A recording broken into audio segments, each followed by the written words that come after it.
In this video, I'm going to show you how you can remove earwax at home using the Medi grade ear washer bottle earwax removal kit, the link for which is in the description box of this video. Now, it's important to note that earwax is normal and will mostly fall out by itself without the need for any intervention. However, sometimes earwax can form buildups that result in reduced hearing, earache, or a feeling that your ears are blocked, or ringing or buzzing in the ears known as tinnitus. If this is the case, you might want to consider removing the earwax at home, and in this video we're going to cover how to use the ear washer bottle earwax removal kit, who should not do this, as well as possible side effects and complications. Before you start this procedure, it's important to read the full information leaflet inside of the box.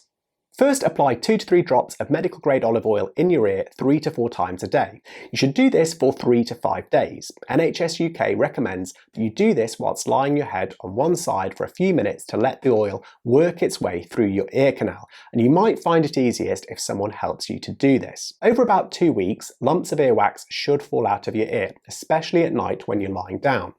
Now, once you have applied the olive oil for 3 to 5 days, the earwax should be softened and ready to be removed. First of all, boil some water and let it cool to room temperature. You should never use hot or cold water, as this can cause faintness or dizziness due to something called the caloric effect. Next, remove the spray head from the bottle and fill it with the room temperature water that you boiled earlier.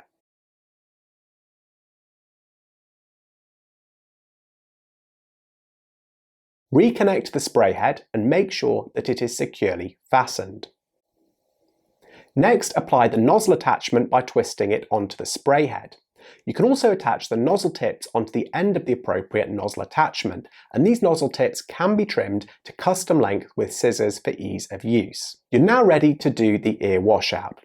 It's important to start by sitting down. This is important because some people can feel temporarily dizzy immediately after washing out the ear. You may also want to position the water basin and towel under the ear to catch any solution that runs off. With the cleaning tip in the ear, gently begin pumping the water into the ear canal.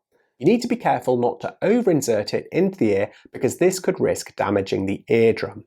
It is normal to feel pressure, but this should not be painful. If it is painful, stop using the equipment, and if any pain is felt, you should stop and speak to your doctor. Once you've finished the irrigation, tilt your head to one side to allow any excess water to drain out from the ear canal.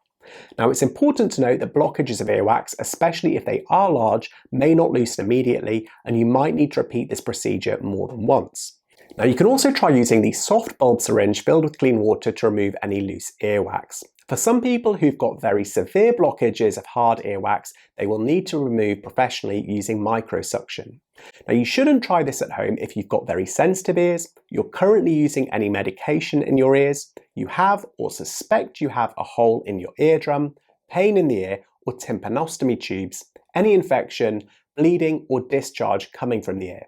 You've recently had ear surgery, you have a cleft palate, even if it has been repaired, or if any part of the equipment is broken or dirty. Now, if you're not sure about any of these, speak to your health provider first, and remember that this is not intended as an individual clinical advice video, nor is this equipment a medical device.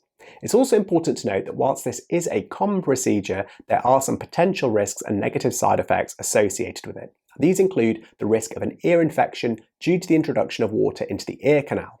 It may also include a risk of a perforated eardrum. The other potential side effects are dizziness and potential hearing loss, but for a full list of side effects, please do read the information leaflet inside of the packet.